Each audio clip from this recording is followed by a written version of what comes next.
Hello, I'm Eileen Malone, and I'm going to read an excerpt from my short story, Backstory of the Back Road, which won first prize in the 2015 contest and was published in the anthology, which is a great anthology, by the way. Backstory of the Back Road. She was lost. She drove deeper and deeper into the rural landscape, past farmland and fallow fields and cattle.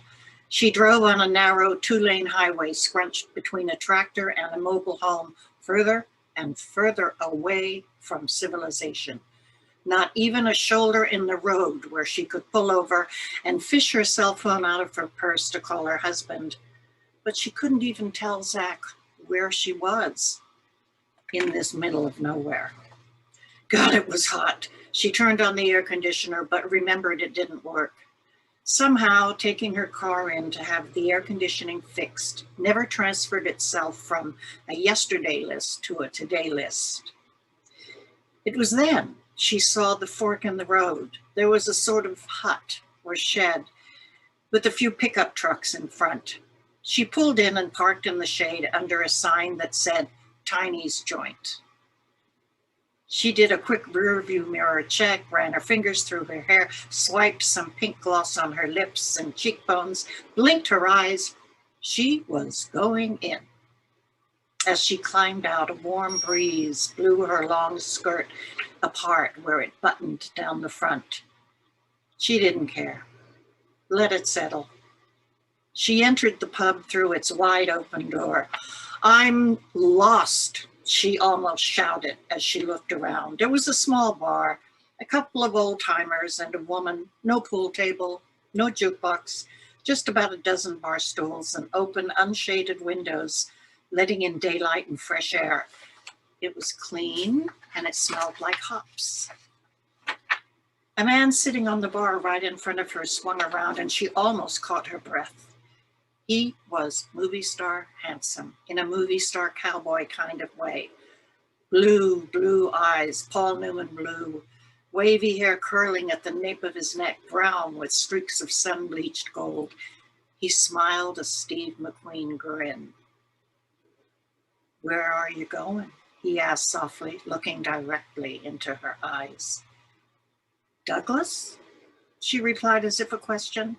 Well, all you have to do is turn around and go back the way you came. I thought so, she sighed. Sit yourself down, he patted the bar stool next to him. Let me get you a nice cold beer so you can pull yourself back. Oh, no, I don't drink and drive. I couldn't. I've got an appointment at downtown Douglas. That road, the one I came in on, are you saying that's the one I should take all the way back? Oh, it'll get you there all right, straight there. No turns, no decisions, just straight. Come on, one beer won't hurt you. As a matter of fact, from the looks of you, I'll say it'll do you some good. Why not, she thought. Why the hell not?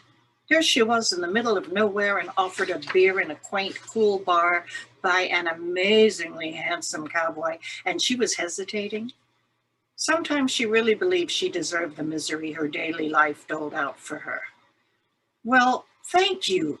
Yes, I will have that beer. He held out his hand for her to shake. Ted, she shook it. His hand was rough, but gentle. Marcy? The bartender turned out to be a young woman who got up from the bar stool and went behind the bar to fetch a cold beer and a chilled glass. This one's on the house, she smiled and tapped her knuckles on the counter. Marcy half sat, half leaned on the bar stool next to Ted, who poured the beer into her glass and handed it to her. She took a long swallow, then another. Never had she had a thirst so satisfied. This is the best beer ever, she said to him. Plenty more from where that came from, little lady. He clicked his bottle to her glass. What's the big rush to get to Douglas? My husband's client, she waved it off. Doing a job I hate. She couldn't believe she said that. She looked at him to see his reaction. Once again, he stared back into her eyes, seriously, deeply. She looked down at her hands that were cooling around the icy glass. Their veins popped old lady purplish. She quickly dropped them into her lap. Shame about the job, he clucked, causing her to look back at him. What do you have to do? He squeaked from his bottle. Zach is a realtor. I run his errands, get his paperwork signed, sealed, and delivered. Even on Sundays? Oh yes, part-time on weekdays and always all day on weekends, so he can be meeting and greeting buyers. You, what do you do?